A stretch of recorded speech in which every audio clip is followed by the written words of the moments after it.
Hello everybody, in this video I will be talking about my Scottoiler and going through the interface of this unit.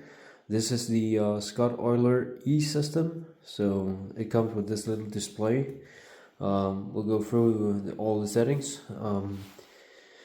and then I will show you how to refill your reservoir down here with oil. Right now I got a little bit on, but I'll just show you how to refill it and show you how to put the data to the interface so it knows that your reservoir is full. There's no indicator down here that gives the information to the display, so you will have to manually put that in, but we'll go through it. So yeah, I'll start by showing you how to refill your reservoir. Alright, so when it comes to refilling your Scottoiler reservoir, you have to take off this piece, this rubber thing. It will open a hole down to the reservoir. It comes with a tube and a little stud here. So what I do is I just put in the stud into the hole, and then I got my Scott oil on the other hand, and then I'm just gonna pour slowly the oil into the reservoir until it's about full. So just gonna take your time with this. So I'll be back in a sec or two.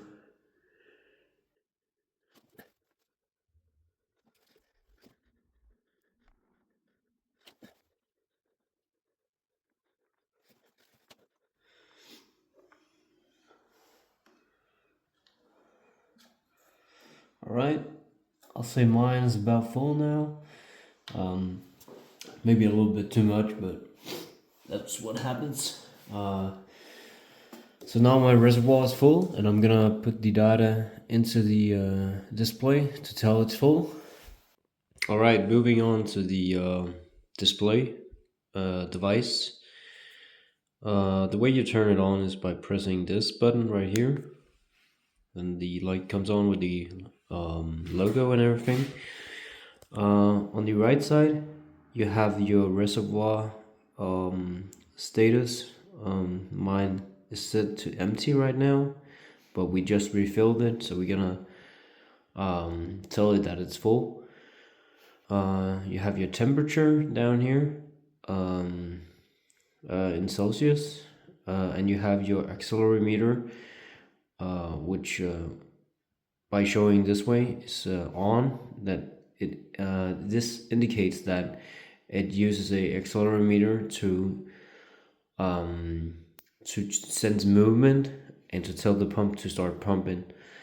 We'll get into the further settings later on, but that was that mean. Up here you have your flow rate, so how many how should I put it? If you have it on full, it's gonna be dropping 1 drop of oil every 20 seconds. And if you have it all the way down here, it's off. But if you have it on 1, it's gonna be dropping 1 drop of oil every 300 seconds. I'm gonna put a scale right here, so you have an indication of every bar setting. But I read online that in the summer period, when it's dry outside and not raining, it should be between 4 and 5 for most bikes. I'm just gonna put mine on 5. Up here it's indicates the pump, and it's not pumping right now, so it has a crossover. If it is pumping and in operation, it is solid black. So that's it for this page.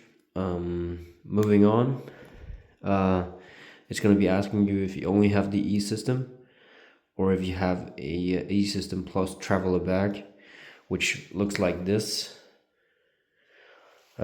it's basically just an extension to the oil reservoir, so you can carry more oil for longer trips. Moving on to the oil reservoir level, we just refilled ours, so it's all the way up, so we can move on. Sensitivity, so this is where the auxiliary meter comes into play. If you have it all the way down to 1 and 2, it's going to be reacting, it's going to be start pumping only when you have been riding smooth for a little time. 4 and 3 and 4 is normal for most road bikes. I think I read that the standard setting is 4, and 5 and 6 is very sensitive movement, so the oil will start pumping with very little movement. So I'm just gonna put mine at 4. I can put some information here that I found online about the settings right here. So you'll pick one that fits yours. I'm just gonna stay at 4. So I can move on now. And this just asks you to press the boost function, and the red LED flashes, and then the pump starts to pump, just for a test phase, I think. So we can look down here. There's a fresh drop of oil. Just came one down there, I think. So that shows that the pump is working. So that's nice. I don't think that's much more to it, guys. If you have any questions or corrections, please let me know down in the comments. But I think that's it for this video. So yeah, thanks for watching, and see you in the next video.